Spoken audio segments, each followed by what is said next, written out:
که بچه میگه مادرم از این درخواست کرده بار بار بچه مگر نمی زنی لط و کوب نکنی من نمیبخشم عاقل.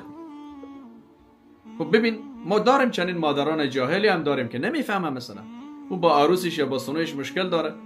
بچهش تحریک میکنه که تو بالاخره در حق او ظلم بکن، یا بچه یگانه راه رضایتی مادرت همیست که به اصطلاح اینی میزنه یالا کن. خب چرا در صورتی که مو دختر با مو بچه راضی است، بچه همسرش دوست داره، به اصطلاح کدام مشکلی ندارن، نه مشکل اخلاقی دارن نه مشکلی دینی دارن، تنها مادر خوشش نمیاد، خب نباید مادر چنین تقاضایی بکنه. میره به خاطر این مثال دادم که باور کنید ده ها مورد برای ما پیش آمده که طرف میگه به اصطلاح من زن خدا دوست دارم، زن مرا به اصطلاح دوست داره، میگه ما کدام مشکلی نداریم در زندگی، اما مادر میگه من زنت خوشم نمیاد.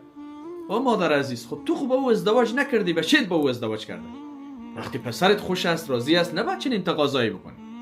بنان رضایت والدین مهم است بلی در زندگی، تا جایی که اینی خواست والدین به اصطلاح یا کسب رضایت والدین مخالف امر الله نباشه، به اصطلاح ضایع شدن حقوق یک کسی دیگری نباشه، ظلم در حق کسی دیگری نباشه، بلی انسان مأمور است که باید رضایتشون کسب بکنه.